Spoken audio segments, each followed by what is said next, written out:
কর্মীসংকট মোকাবেলায় প্রবাসী শিক্ষার্থীদের দিকে তাকিয়ে জার্মানি, প্রবাসী শিক্ষার্থীদের সুযোগ প্রদান। বিস্তারিত জানতে ভিডিওটির শেষ পর্যন্ত দেখুন। জার্মানিতে দক্ষ শ্রমিকের ঘাটতি দেখা দিতে পারে বলে আশঙ্কা করা হচ্ছে। পর্যাপ্ত কর্মীর অভাব এবং বয়স্ক জনসংখ্যা বৃদ্ধির কারণেই এই আশঙ্কা করা হচ্ছে।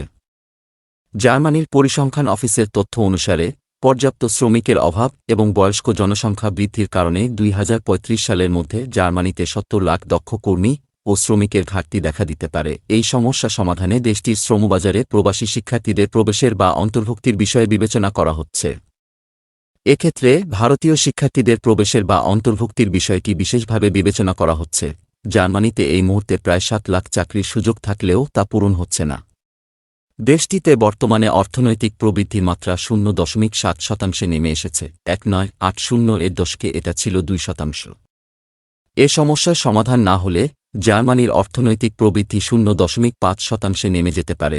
জার্মানির অর্থমন্ত্রী রবার্ট হ্যাবেক জানিয়েছেন, এই সমস্যা সমাধানে অভিবাসন গুরুত্বপূর্ণ ভূমিকা পালন করতে পারে। এ সমস্যা সমাধানে দেশের শ্রমবাজারে ভারতীয় শিক্ষার্থীদের অন্তর্ভুক্তির কথা ভাবা হচ্ছে। প্রবাসী শিক্ষার্থীদের সুযোগ প্রদান। জার্মানির পরিসংখ্যান অফিসের তথ্য বলছে, জার্মান বিশ্ববিদ্যালয়গুলোতে এই মুহূর্তে প্রায় 43,000 ভারতীয় শিক্ষার্থী পড়াশোনা করছে।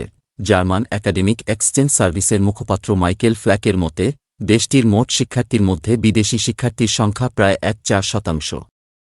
তিনি জানিয়েছেন, আন্তর্জাতিক ছাত্ররা প্রায়ই তথাকথিত যোগ্য অভিবাসী হয়, কারণ তারা ইতিমধ্যেই জার্মানিতে বাস করার পাশাপাশি জার্মান ভাষা শিখে ফেলেছেন। তিনি বলেছেন, একই সময়ে আমরা জানি যে জার্মান ভাষা শেখা, জার্মান বিশ্ববিদ্যালয়ে নিজের পথ খুঁজে বের করা এবং শ্রমবাজারে আন্তর্জাতিক শিক্ষার্থীদের প্রবেশ বিশেষ চ্যালেঞ্জের সৃষ্টি করবে।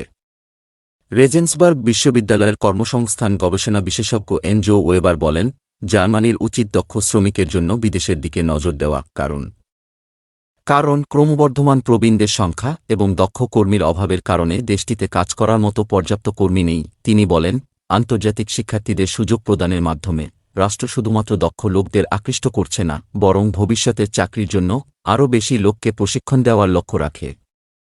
জার্মানির সাম্প্রতিক স্কিলড ইমিগ্রেশন অ্যাক্ট বা দক্ষ অভিবাসন আইনে আন্তর্জাতিক শিক্ষার্থীদের প্রতি সপ্তাহে 20 ঘণ্টা কাজ করার অনুমতি দেবে। এ সময় আগের সময়সীমার দ্বিগুণ। জার্মানির ড্রেসডেন ইউনিভার্সিটি অফ টেকনোলজিতে পিএইচডি করছেন ভারতীয় শিক্ষার্থী সুরিয়াংশ। 3-5 বছর বয়সী এই শিক্ষার্থী বলেন, নতুন আইন শিক্ষার্থীদের পড়াশোনার পাশাপাশি কাজ করা সহজ হয়েছে। তিনি বলেন, আপনার যদি সঠিক দক্ষতা থাকে এবং ভালো বেতন পান তবে এ দেশে ভালো জীবন কাটাবেন, এমনকি স্থায়ীভাবে বসবাসের সুযোগও পেতে পারেন। সুরিয়াংশ বলেন, সেমিকন্ডাক্টর এবং কোয়ান্টাম কম্পিউটিংয়ের মতো বিভিন্ন ক্ষেত্রে কাজের সুযোগ আছে। তিনি ও তার বন্ধুরা তাদের পড়াশোনা শেষ করার পর দ্রুত চাকরির সুযোগ পেয়েছিলেন। তার ল্যাবে অনেকে 2 থেকে 3 মাসের মধ্যে চাকরির প্রস্তাব পেয়েছেন বলেও জানান তিনি। এদিকে এনজো ওয়েবারের মতে, নতুন অভিবাসন আইন যোগ্যতাকে অগ্রাধিকার দিলেও জার্মান শিক্ষা ব্যবস্থার জটিলতার কারণে এখনও অনেক সমস্যা রয়ে গেছে। তিনি মনে করেন, ডিজিটালাইজেশন এবং শিক্ষা ব্যবস্থার সাথে ব্যবহারিক জিনিসগুলোর সমন্বয়ের ওপরই এই আইনের সার্থকতা নির্ভর করে।